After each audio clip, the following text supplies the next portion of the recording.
बाबासाहेब आंबेडकर यांना मानवंदना अर्पित करतो। महात्मा ज्योतिबा फुले, क्रांतीज्योती सावित्रीबाई फुले यांना वंदन करतो। राष्ट्रमाता राजमाता अहिल्यादेवी होळकर यांना देखील वंदना अर्पित करतो। आणि आजच्या या विराट जाहीर सभेमध्ये या ठिकाणी मंचावर उपस्थित 4 तारखेला ज्या बीड मतदारसंघातनं मोदीजींच्या सोबत दिल्लीला जाणार आहे त्या पंकजाताई मुंडे आणि तुमच्या आशीर्वादाने त्यांच्या सोबत ज्या पुन्हा दिल्लीला जाणार आहे त्या आपल्या लोकप्रिय उमेदवार भारतीताई पवार या विधानसभा क्षेत्राचे कार्य सम्राट आमदार ज्यांनी खऱ्या अर्थानं या विधानसभा क्षेत्रामध्ये विकासाची क्रांती आणली ते आमदार सुहास कांदेजी, अंजुमताई सुहास कांदे, विजयाताई रहाटकर, माजी खासदार डॉक्टर विकास महात्मे, विजयभाऊ चौधरी, प्रतापराव दिघावकर, सुनील पाटील, शंकरण्णा वाघ, राजाभाऊ देशमुख, संजय पवार, राजाभाऊ अहिरे, संदीप नरवडे, सचिन संघवी, सागर हिरे, अल्ताफ बाबा, साईनाथ गिडगे, बबलू पाटील, सुनील पाटील, मयूर बोरसे, नितीन पांडे, मायाताई खाडे, सुजाताताई काकडे, सचिन दराडे, सचिन शिरोड, मनीषा काकड, राजेंद्र पवार, बाळाभाऊ कांदे, ज्ञानेश्वर कांदे, फरान भाऊ, मंचावर उपस्थित सर्व मान्यवर, कोणाचं नाव सुटलं असेल तर माझी चूक नाहीये, नाव लिहून देणाऱ्याची चूक आहे, तरी मी माफी मागतो। आणि उपस्थित एवढ्या विराट संख्येमध्ये माझ्या माता भगिनी आणि बंधूंनो, खरं म्हणजे सुहास कांदेंचं सगळं कामच वेगळं असतं। आता मी तिकडे चाललो होतो भाषण करण्याकरता, म्हणाले इकडे, अरे म्हटलं इथं तर काही दिसतच नाही, भाषण कुठनं करू, हे कुठनं वर आलं हे काही समजलंच नाही। पण मी एवढं तुम्हाला निश्चितपणे सांगतो, माझा त्यांचा जुना परिचय आहे आणि गेले 5 वर्ष आमदार म्हणून काम करताना त्यांना पाहतोय। बंधू भगिनींनो, खऱ्या अर्थानं जनसामान्यांकरता काम करणारा आमदार म्हणून सुहास कांदे यांनी आपली प्रतिमा तयार केली आहे। तुमच्याकरता लढणारा माणूस आहे। मला आठवतं माझ्याकडे ते ज्यावेळेस पाण्याकरता आले होते त्यांनी मला सांगितलं, देवेंद्रजी मी 100 वेळा उद्धवजींकडे गेलो आणि सांगितलं की मनमाडची नगरपालिका ही गरीब नगरपालिका आहे, 90 कोटी रुपये भरायचे आहे, ते आम्ही भरू शकत नाही, आम्हाला लोकवर्गणी माफ करा आणि ते पैसे राज्य सरकारच्या वतीनं खास बाब म्हणून द्या। पण एवढे पत्र लिहिले, एवढे वेळा जाऊन भेटलो, पण मला ते मिळालं नाही। मी म्हटलं सुहासजी चिंता करू नका, आता शिंदे साहेबांच्या नेतृत्वात तुमचं सरकार आलंय आणि एका झटक्यात आम्ही त्या ठिकाणी ते पैसे मंजूर केले आणि मला विश्वास आहे 10% काम बाकी आहे, त्या 10%चं काम झाल्यानंतर सुहास कांदेंच्या नेतृत्वामध्ये मनमाड शहर हे तिथला दुष्काळ हा इतिहास असेल आणि रोज प्रत्येकाच्या घरात मुबलक पाणी या मनमाड शहरामध्ये आलेला आपल्याला निश्चितपणे पाहायला मिळेल। आणि म्हणून मी त्यांचं अभिनंदन करतो। नांदगावची योजना असेल, 78 गावाची योजना असेल, सगळ्या योजना मिळून 3500 कोटी रुपये या ठिकाणी सुहास कांदेंनी आणले। आणि जसं स्टेडियम हे मोठ्या मोठ्या शहरांमध्ये नाही, असं 35 कोटी रुपयाचं स्टेडियम या मनमाडमध्ये बांधण्याचं काम त्यांच्या माध्यमातून होत आहे। म्हणून मी खरोखर सुहासजी तुमचं देखील अतिशय मनपूर्वक अभिनंदन करतो। आणि तुम्ही अपेक्षा व्यक्त केली आहे, MIDC तर आली पण उद्योगही आला पाहिजे।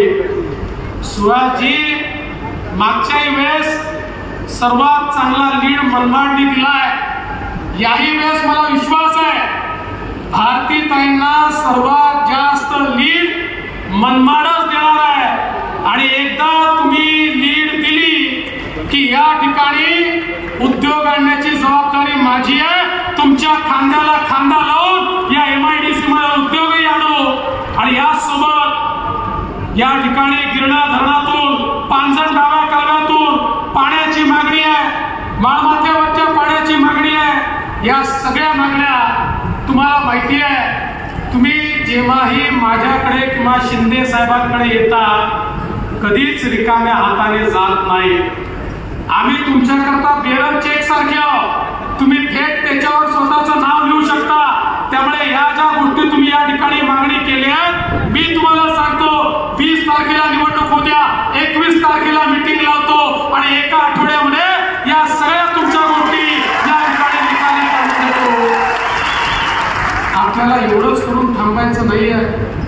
भारतीताईंना आणि मोदीजींना निवडून दिल्यानंतर पश्चिमी वाहिन्यांचं पाणी जे वाहून जातं ते पाणी पूर्वेकडे आणून नाशिक, नगर आणि मराठवाड्याचा दुष्काळ आपल्याला कायमचा दूर करायचा आहे। त्याची योजना आम्ही तयार केलेली आहे। त्याला 60-70 हजार कोटी रुपये लागतील, पण मला विश्वास आहे तिसऱ्यांदा मोदीजी देशाचे प्रधानमंत्री झाले की 60-70 हजार कोटी रुपये आम्ही मोदीजींकडून आणू आणि त्यानंतर हा जो पाण्याचा संघर्ष आहे या नाशिक जिल्ह्यातला, नगर जिल्ह्यातला आणि मराठवाड्यातला हा संघर्ष कायमचा इतिहास जमा करून या भागाला पाणीदार आम्ही करून दाखवू आणि शेतकऱ्याच्या शेतीला पाणी देण्याचं काम या ठिकाणी आपल्या माध्यमातून निश्चितपणे होईल।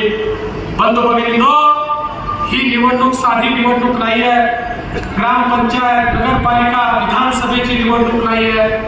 ही निवडणूक देशाच्या लोकसभेची निवडणूक आहे। देशाचा नेता निवडायचा आहे, देशाचा प्रधानमंत्री निवडायचा आहे। आज या ठिकाणी अवस्था काय आहे? महाभारताच्या युद्धासारखी स्थिती आहे। एकीकडे पांडवांची सेना आहे, दुसरीकडे कौरवांची सेना आहे।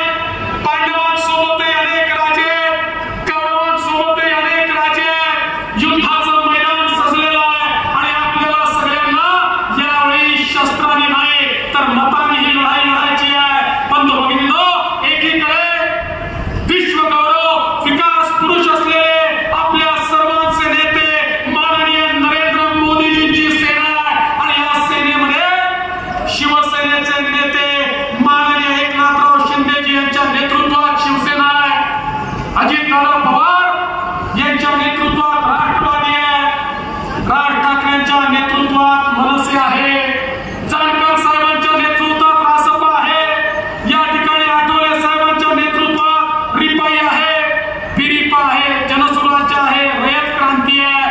अनेक संघटनांची मिळून आपली महायुती तयार झाली आहे। दुसरीकडे कोण आहे माहितीये? दुसरीकडे राहुल गांधी आहे आणि राहुल गांधींच्या नेतृत्वात 24 पक्षाची खिचडी तयार झाली आहे। 24 पक्षाची खिचडी। मी त्यांना म्हटलं चांगलं आहे, तुमची खिचडी आहे, माझा तुम्हाला एकच सवाल आहे, अरे आमचं तर ठरलं आहे, आमचं सरकार येणार आहे, आमचे प्रधानमंत्री मोदीजी आहे। तुमचा प्रधानमंत्री पदाचा उमेदवार कोण आहे सांगा? अरे खुर्ची सांगू शकत नाही। मग ते सकाळी 9 वाजता एक पोपटलाल, त्या पोपटलालांना विचारलं सांगा तुमचा उमेदवार कोण? ते म्हणे आमच्याकडे खूप आहे, आम्ही 5 वर्षात 5 पंतप्रधान बनवू। मी म्हटलं फारच चांगला आहे, 5 वर्षात 5 पंतप्रधान। म्हटलं मग पहिला कसा बनवा? मग माझ्या लक्षात आलं हे काय करणार आहे, हे एक मध्ये खुर्ची ठेवणार आहे। लहानपणी आपण संगीत खुर्चीचा खेळ खेळायचो ना, तशी यांची खुर्ची असणार आहे। त्या खुर्चीच्या आजूबाजूला हे 24 पक्षाचे नेते गोल गोल फिरतील आणि संगीत बंद झालं आणि जो पहिला खुर्चीवर बसला तो पहिल्या वर्षीचा प्रधानमंत्री, मग जो दुसरा बसला तो दुसऱ्या वर्षीचा प्रधानमंत्री। यांना समजावून सांगा हा घंटा खुर्चीचा खेळ नाही आहे। या देशाचा प्रधानमंत्री या ठिकाणी आपल्याला नेमायचा आहे। या ठिकाणी तुम्हाला तुमच्या उद्योगाचा प्रमुख नेमायचा नाही आहे, तुमच्या परिवाराचा प्रमुख नेमायचा नाही आहे। बंधू भगिनींनो, या देशाचा प्रधानमंत्री नेमायचा आहे जो या देशाला सुरक्षित ठेवू शकेल, या देशाला सशक्त बनवू शकेल, जनसामान्यांच्या आशा आकांक्षा आणि अपेक्षा जो पूर्ण करू शकेल असा नेता निवडायचा आहे. आज आपण पाहतोय आपल्या मोदीजींच्या नेतृत्वात आपली विकासाची गाडी आहे. आपल्या विकासाच्या गाडीचं इंजिन हे मोदीजी आहे. वेगवेगळ्या पक्षाचे डब्बे त्याला लागले आहेत आणि या डब्यांमध्ये दीन दलित गोर गरीब आदिवासी शेतकरी शेतमजूर महिला अल्पसंख्याक भटके विमुक्त ओबीसी सगळ्यांकरता जागा आहे. सगळ्यांना गाडीमध्ये बसून मोदीजी सबका साथ सबका विकास म्हणत ही गाडी पुढे नेतात. दुसरीकडे अवस्था काय आहे? तिकडे फक्त इंजिनच आहे, डब्बे नाहीच आहे. बंधू भगिनींनो, राहुल गांधी म्हणतात मी इंजिन आहे, शरद पवार म्हणतात मी इंजिन आहे, उद्धव ठाकरे म्हणतात मी इंजिन आहे, लालूजीचा पोरगा म्हणतो मी इंजिन आहे, मुलायम सिंगांचा पोरगा म्हणतो मी इंजिन आहे, ममता बॅनर्जी म्हणते मी इंजिन आहे, स्टॅलिन म्हणतो मी इंजिन आहे. तिथे डब्बे नाहीच आहे आणि इंजिन मध्ये बसण्याकरता फक्त ड्रायव्हरला जागा असते, सामान्य माणसाला जागा नसते. आपण बघितलं असेल राहुल गांधींच्या इंजिन मध्ये फक्त सोनिया गांधी आणि प्रियंका गांधी करता जागा आहे. उद्धव ठाकरेंच्या इंजिन मध्ये फक्त आदित्य ठाकरेंकरता जागा आहे आणि माननीय पवार साहेबांच्या इंजिन मध्ये फक्त सुप्रियाताईंकरता जागा आहे. तुमच्या करता जागा फक्त मोदीजींच्या इंजिन मध्ये आहे. त्यामुळे ज्या क्षणी तुम्ही भारतीताईंच्या कमळाचं बटन दाबाल त्या क्षणी दिंडोरी मतदारसंघाची बोगी थेट मोदीजींच्या इंजिनला लागेल आणि विकासापासून आपल्याला कोणीही वंचित ठेवू शकणार नाही. बंधू भगिनींनो, 10 वर्षामध्ये मोदीजींनी या देशामध्ये चमत्कार केला. 10 वर्षामध्ये मोदीजींनी आपल्या सगळ्यांना कल्पना आहे की या ठिकाणी 25 कोटी लोकांना गरिबीच्या बाहेर काढलं, 20 कोटी लोकांना कच्च्या घरातनं पक्क्या घरामध्ये आणलं, 50 कोटी लोकांच्या घरी गॅस दिला, 55 कोटी लोकांना शौचालय दिलं, 60 कोटी लोक असे आहेत ज्यांच्या घरच्या आया भगिनी पाण्याकरता हंडा घेऊन नदीवर जायच्या विहिरीवर जायच्या. अशा 60 कोटी लोकांकडे पिण्याच्या पाण्याचा नळ मोदीजींनी पोहोचवला. 80 कोटी लोकांना रोज 2 वेळचं रेशन हे मोफत देण्याचं काम मोदीजींनी केलं.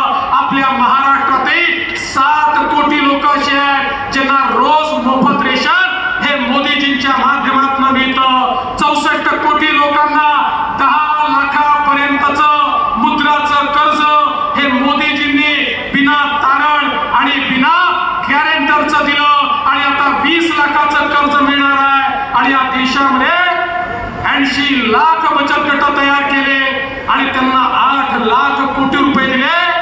या माध्यमातून 10 कोटी महिलांना मोदीजींनी रोजगार दिला. त्यातल्या 3 कोटी महिला आता या ठिकाणी लखपती दिदी होत आहेत, लखपती होत आहेत आणि पूर्ण 10 कोटी महिलांना लखपती करण्याचं काम हे मोदीजींच्या माध्यमातून या ठिकाणी होणार आहे. बंधू भगिनींनो, एवढंच नाही, आता मोदीजींनी सूर्यघर सारखी योजना आणली आहे. ज्या योजनेच्या अंतर्गत मोदीजींनी सांगितलंय 1 कोटी लोकांनी ऑलरेडी अप्लाय केलाय.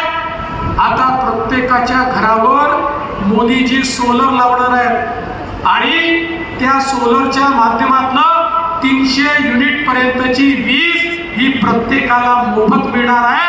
आणि अधिकची वीज तयार केली तर MSME ती वीज विकत घेणार आहे. त्याचे पैसे देखील त्या घरच्या व्यक्तीला मिळणार आहे. अशा प्रकारे गरिबाचा विचार हा मोदीजींनी केला. आज शेतकऱ्यांकरता शेतकरी सन्मान निधी असेल, नॅनो युरिया असेल, शेतमालावर प्रक्रियेचे उद्योग असतील, मोठ्या प्रमाणात मोदीजींनी दिले. आणि कांद्यासारखा प्रश्न निर्माण झाल्यानंतर त्याच्यावर परमनंट सोल्युशन काढण्याकरता आता त्या ठिकाणी मोदीजींच्या नेतृत्वात आम्ही प्रयत्न सुरू केला आहे. मला विश्वास आहे येत्या काळामध्ये एक परमनंट अशा प्रकारचं सोल्युशन कांद्याच्या प्रश्नावर आम्ही काढू आणि कांद्याच्या शेतकऱ्याला देखील मदत करण्याचं काम या ठिकाणी मोदी सरकारच्या माध्यमातून होणार आहे. बंधू भगिनींनो, आता सुहास कांदे सांगत होते मनमाडला बायपास बकासुराची मोदी साहेबांनी आपल्याला रस्त्यांकरता इतका निधी दिलाय, तुम्ही केवळ प्रस्ताव घेऊन या. मी तुम्हाला शब्द देतो, या मनमाडला बायपास हा मोदी साहेबांकडनं आणि PWD मधनं या ठिकाणी मिळेल. याचं कारण पूर्वी केवळ वर्षाला रस्ते असतील, पूल असतील, रेल्वे असेल 1 लाख कोटी रुपये खर्च व्हायचे. मोदीजी वर्षाला 13 लाख कोटी रुपये खर्च करतात. आणि म्हणून आज आपण पाहू शकतो आजूबाजूला हायवे तयार झाले, आपण समृद्धीसारखा महामार्ग तयार केला, अगदी आपल्या रेल्वेला. कारण मनमाड रेल्वेच्या नावानं ओळखलं जातं. रेल्वेचं एक मध्यवर्ती अशा प्रकारचं ठिकाण हे मनमाड या ठिकाणी आहे. एकीकडे इंदोर मनमाड ब्रॉडगेजला 22,000 कोटी रुपये या ठिकाणी मोदीजींनी दिले. आणि इंदोर मध्ये रेल्वेच्या सुविधा वाढवण्याकरता आपल्या स्टेशनलाही 300 कोटी रुपये हे मोदीजींच्या माध्यमातून या ठिकाणी मिळाले. आणि म्हणून विकास करणारे मोदीजी आहेत, जनसामान्यांचं त्या ठिकाणी दुःख समजणारे मोदीजी आहेत, आपल्या भारताला मजबूत करणारे मोदीजी आहेत. बंधू भगिनींनो, आठवा तो कोविडचा काळ, ज्या काळामध्ये आपल्या नातेवाईकांना देखील आपल्याला ओळख दाखवता येत नव्हती. किड्या मुंग्यासारखे लोक मरत होते. आपलं उद्या काय होईल सगळ्यांच्या समोर प्रश्नचिन्ह होतं. अशा काळामध्ये जगाचे एक्सपर्ट म्हणायचे भारतामध्ये 40-50 कोटी लोक तर किमान मरतील. एवढा मोठा देश आहे. जगामध्ये 4 देशांनी कोविडची लस तयार केली होती. त्या देशांना वाटायचं भारत आपल्याकडे भीक मागेल. मोदीजींना माहिती होतं मी त्यांच्याकडे जाऊन लस मागितली तरी ते सांगतील पहिले आमच्या लोकांना देतो मग तुम्हाला देतो. मोदीजींनी देशातले शास्त्रज्ञ एकत्रित केले, रॉ मटेरियल दिलं, जगातलं रॉ मटेरियल आणलं आणि या ठिकाणी जगामध्ये कोविडची लस तयार करणारा 5वा देश माझा भारत देश झाला. आणि 140 कोटी भारतीयांना कोविडची लस 2 वेळा मोफत मोदीजींनी दिली. बंधू भगिनींनो, जर ही कोविडची लस मिळाली नसती तर आज तुम्ही आम्ही या ठिकाणी असतो का? काय आमची अवस्था असती? पण केवळ भारत नाही, मी मॉरिशसला गेलो होतो. मॉरिशस मध्ये छत्रपती शिवरायांच्या पुतळ्याचं उद्घाटन होतं. ते उद्घाटन केलं आणि त्या देशाच्या राष्ट्रपतींना भेटायला गेलो. आफ्रिकन ओरिजिनचे राष्ट्रपती होते. ते राष्ट्रपती मला म्हणाले फडणवीसजी तुम्ही कृपया माझे धन्यवाद मोदीजींना सांगा. म्हटलं कशा करता धन्यवाद? म्हणाले कोविडच्या काळामध्ये मोदीजींनी मॉरिशसला कोविडची लस दिली म्हणून मॉरिशसचे लोक जिवंत आहेत, नाहीतर मॉरिशस बेचिराग झाला असता. बंधू भगिनींनो, असं सांगणारे जगाच्या पाठीवर 100 देश आहेत. जे 100 देश म्हणतात आमचा नेता नरेंद्र मोदी आहे. तुम्ही आम्ही ज्याला नेतृत्व दिलं आज ते केवळ भारताचे नेते नाही आहेत, ते जगाचे नेते आहेत. आज भारताला एक मजबूत देश म्हणून मोदीजींनी तयार केलाय. भारताची अर्थव्यवस्था 11व्या क्रमांकावरून 5व्या क्रमांकावर आली आहे. लवकरच ती 3ऱ्या क्रमांकावर जाणार आहे. आणि म्हणून बंधू भगिनींनो, आज मोठ्या प्रमाणात या देशामध्ये उद्योग येत आहेत, रोजगाराची निर्मिती होते आहे, सामान्य माणसाच्या हाताला काम मिळत आहे. कारण मोदीजींसारखं एक सक्षम नेतृत्व आपल्याला मिळालेलं आहे. आज भारताकडे वाकडी नजर करून कोणी पाहू शकत नाही. तो काळ होता मुंबईत बॉम्बस्फोट व्हायचे, पुण्याला बॉम्बस्फोट व्हायचे, काशीला बॉम्बस्फोट व्हायचे, हैदराबादला बॉम्बस्फोट व्हायचे, बंगलोरला बॉम्बस्फोट व्हायचे. या देशाचा प्रधानमंत्री मूग गिळून बसायचा, पाकिस्तानचा निषेध करायचा. भारत झालं तर अमेरिकेमध्ये जाऊन त्या ठिकाणी सांगायचा बघा बघा तो पाकिस्तान आमच्याकडे आतंकवादी गतिविधी करतो, तुम्ही जरा त्याला समजवा. म्हणजे शाळेतल्या एका पोराला दुसऱ्या पोराने मारलं, त्यांनी मास्तरकडे जाऊन म्हणावं त्या पोराला रागवा. अशा प्रकारची लाचारी 140 कोटीच्या भारतामध्ये होती. मोदीजी प्रधानमंत्री झाले, उरी आणि पुलवामा मध्ये त्यांनी पुन्हा आमच्या जवानांना शहीद केलं. पण यावेळी देशामध्ये मोदीजी होते. मोदीजींनी पाकिस्तानमध्ये घुसून त्या ठिकाणी आतंकवाद्यांचा खात्मा केला. बंधू भगिनींनो, माझा तुम्हाला सवाल आहे, 2019 नंतर पाकिस्तानच्या बापाची तरी हिम्मत झाली का भारतामध्ये बॉम्बस्फोट करण्याची? एकही बॉम्बस्फोट या भारतामध्ये पाकिस्तान करू शकला नाही, कारण त्याला माहिती आहे आपला बाप हा नवी दिल्लीला बसलेला आहे, तो आम्हाला सोडणार नाही. आज भारत चंद्रयान उतरवतोय, आज भारत 7000 किलोमीटर दूर शत्रूला नष्ट करणारं अग्निअस्त्र तयार करतोय आणि पाकिस्तान भिकेचा कटोरा घेऊन त्या ठिकाणी भीक मागतोय. हे भारताचं नेतृत्व आहे आणि म्हणून तुम्हाला विनंती करण्याकरता आलोय, ही निवडणूक गल्लीची नाही आहे.